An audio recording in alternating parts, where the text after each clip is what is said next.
Hello, everyone. Have you ever heard someone say, "Are you your biggest fan?" Well, it's an interesting question. I think it's the wrong question. Are you your own best friend? I think is a better question.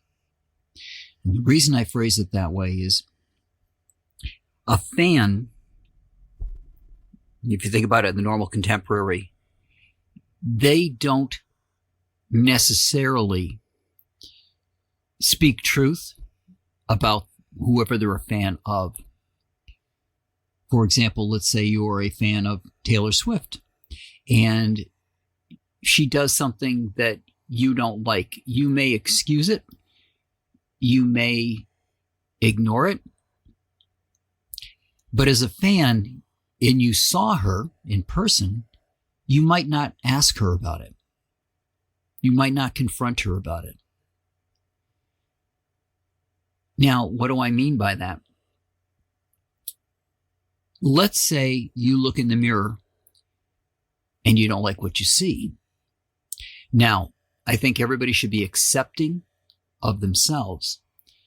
But at the same time, if you don't like what you see, a fan might just ignore it.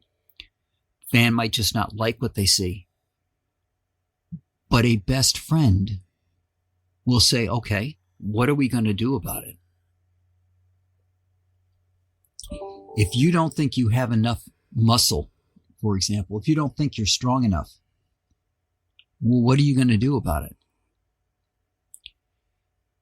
If you've made a mistake, what are you going to do about it? Are you going to learn from that mistake and make things better for you the next time around? Now, you might be thinking, wait a minute, this podcast is Let's Talk Photography. Exactly right. If you are your own best friend and you're trying to figure out a way to feel more empowered, for some people, I'm not going to say this works for everybody, but for some people, a photography session can help that. If you're feeling things are rocky in your life and you aren't celebrating yourself, well, celebrate yourself.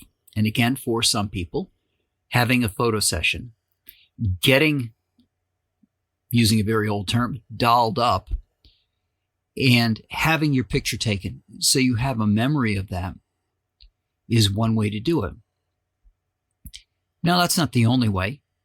You could just go out and treat yourself to a spa day. You could take yourself to dinner. You could go buy yourself something nice. There's a lot of different ways for you to do it.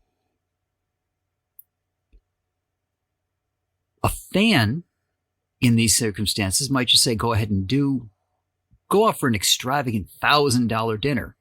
A best friend would say, $1,000 is an awful lot to spend on dinner. Are you sure that that's going to be the right decision? Now, have I taken myself out to dinner? Absolutely. Is it a long-term thing? Absolutely not. Will I have anything to really remember it by? Not really. It's kind of a transient thing. You go to dinner, you have the meal, you enjoy your meal, you go home, and it's forgotten about within a day or two. But the point here is to not just accept yourself, but if you see an opportunity to improve yourself, your best friend would tell you to take it. Your best friend would help guide you along those paths. And at the end of the day, we have just ourselves. Now, I'm not saying that because I think that people are inherently all out for themselves. But everybody has a particular motivation. And for some people, those motivations might align with your best interest. And that's great. There's nothing wrong with that. However, sometimes it may not. Sometimes your friends might just want to see something happen. So they are less likely to guide you in a path away from something that could cause you embarrassment or cause you harm. If you've ever seen those Jackass movies, I don't think they had a lot of friends that would say, hey, wait a minute, that's really a stupid thing for you to do. So what I think as we go into this new year, and as I've said, everybody should celebrate themselves. I think that everybody should be their own best friend as well.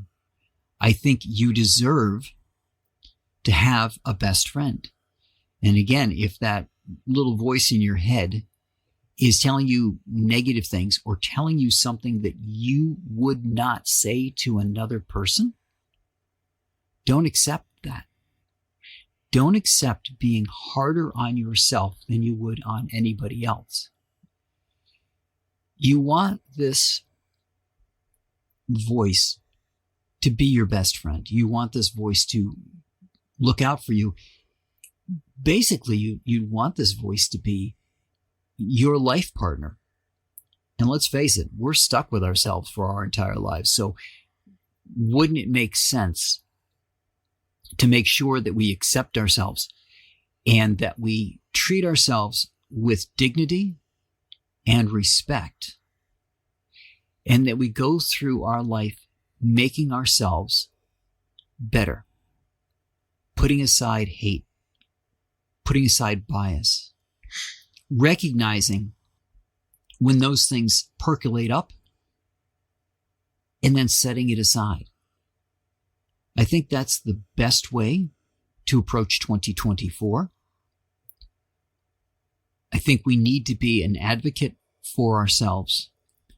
At the same time, having those difficult, possibly painful discussions with ourselves about what we're doing, the path we're on, and what we can do to make things better.